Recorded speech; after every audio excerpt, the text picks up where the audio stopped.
Hello, everyone. Good morning and welcome back to Sports Today. We do this video every single morning to let you catch up with some interesting news developments that have been taking place whilst you were catching up on some all important rest. Because let's face it, but you and I may sleep or need sleep, and the whole world needs sleep. The world of sport doesn't really sleep. There's always something or the other going on. And in this video, we're going to help you catch up with some of the more interesting developments that have been taking place in the world of sport. So let's get straight to it. And there's been a lot of talk, obviously, about the handshake snub that took place in the India Pakistan Asia Cup game. The PCB have gone on to lodge a formal protest. But if news reports are to be believed, and sources have told this to Sports Today as well, that request of the PCB to remove Andy Pycroft from any subsequent Pakistan game is set to be rejected because there is absolutely no precedence for such a thing, and therefore the ICC will not be engaging in any such, move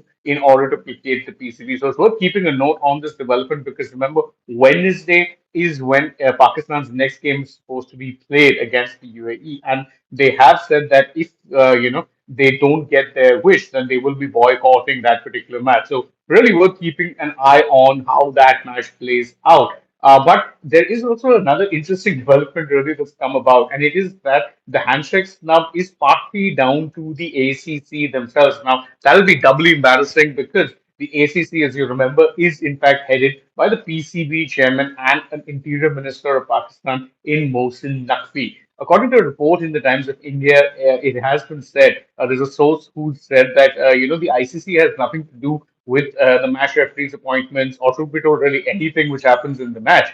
Their role ends when the officials are appointed, and someone from the ACC actually had a chat with Andy Pycroft before the game. And what happened at the toss was a result of that chat. Now, the source further adds that it's time that the PCB looks and tries to find out who did it and why instead of pointing fingers at the ICC and trying to fuel the fire even further. Now, if this is true, if it is actually true that the ACC had a chat with Pycroft and what Pycroft said to the players in the match thereafter is if that's actually true, then it's absolutely a really bad look for the ACC because let's face it, they have made an entire hue and cry about it where they've said that look, we have to, we are taking a big step. We're trying to show that we're going to be actually doing something to protect our own interests. But if the handshake stuff is actually down to someone at the ACC, that is a massive, massive own goal. There's no two ways about that. And another interesting thing, and this is something where someone has not come on the record per se, but a senior BCCI official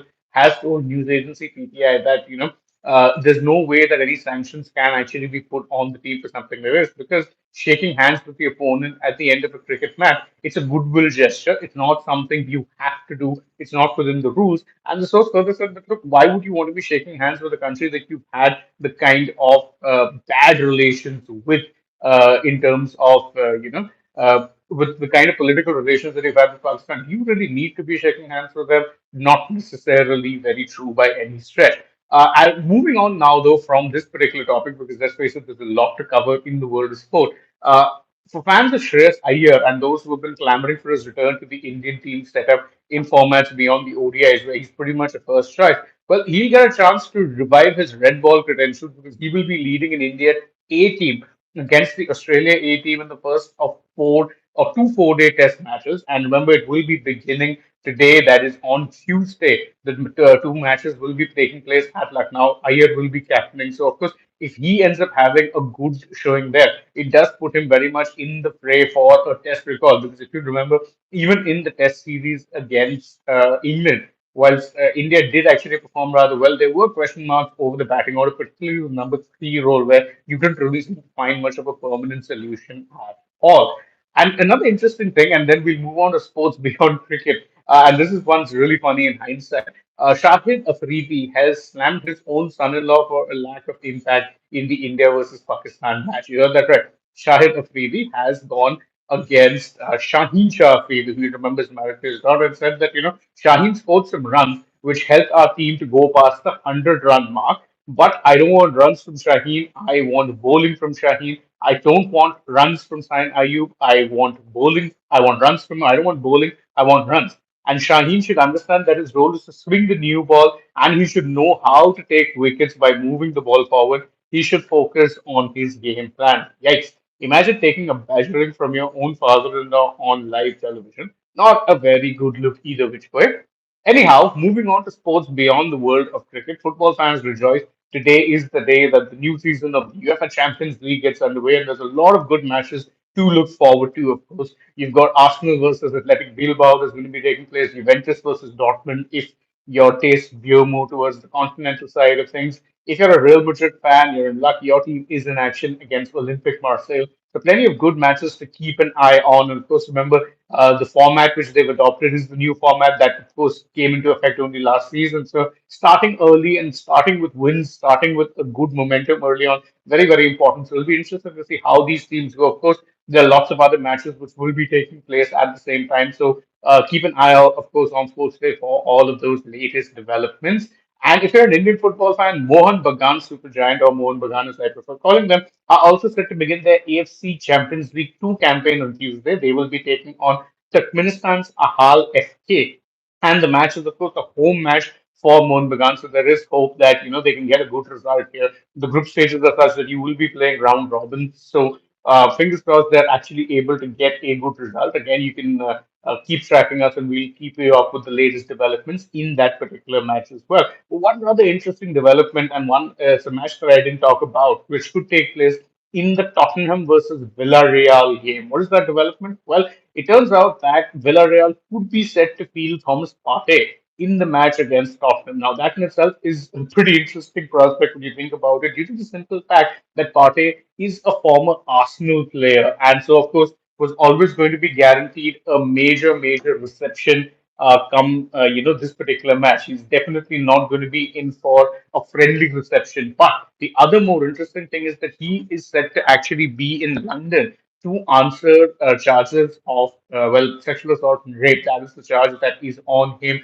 You'll remember that those charges were actually taken forward once his Arsenal contract expired. So he could potentially be in a situation where he's playing football one night up against Tottenham, Arsenal's rival, and be in for an absolute hellacious reception, and then the next day actually be showing up in court. It's a very, very weird situation. But Villarreal's manager has confirmed that yes, Partey could potentially be available and will be potentially playing in this particular clash. Now, couple more news things before we wrap up this video. Indian skater Anand Kumar Velkumar actually made history for India by winning the nation's first ever gold medal at the Speed Skating World Championships in Beijing on Monday, this late Monday. The time that he clocked was 1 minute 24.924 in the senior men's 1000 meter sprint event. So, congratulations, of course, to Anand Kumar Velkumar. And a fun bit of news, really, in some ways, or you can say humorous, quirky, to end this wrap. Former sprint legend Usain Bolt, who we were talking about a little bit yesterday on our live dugout, check out that part if you haven't already. Well, he's now admitted that he doesn't really do much running anymore with his career now done and dusted, and that in fact, well, he finds it very difficult to even walk up the stairs. He was questioned about this in an event, and he said that no, look, I'm mostly doing gym workouts nowadays. I'm not a fan of doing them, but I think I've been doing that for a while because I actually have to start running. Saying because when I walk up the stairs nowadays, I get out of breath. He's saying, I think when I start working or start running fully again, I'll probably have to do some laps just to get my breathing right. Of course, Bolt is by no means old, but you have to remember that he ruptured an Achilles tendon towards the end of his career. So since then, obviously, he has in fact, had to curb his running instincts a little bit. But still amusing to sort of hear that someone who's setting world records in the 100-meter sprint for fun is now struggling to walk up the stairs a little bit. He says that I get out of breath doing that. Not that I can't do it. He says that I get out of breath doing it. But that is it from us in this edition of the Morning Wrap with Sports Today. Thank you guys so much as always for joining us. If you enjoyed this video, please don't forget, like, share, subscribe, tap the bell icon. Follow us on social media if you haven't already. We're on Instagram, X, and Facebook. Stay tuned also to Sports Today through the day. We'll be bringing you all of the updates from the world of sport. For now, from my side, it is goodbye.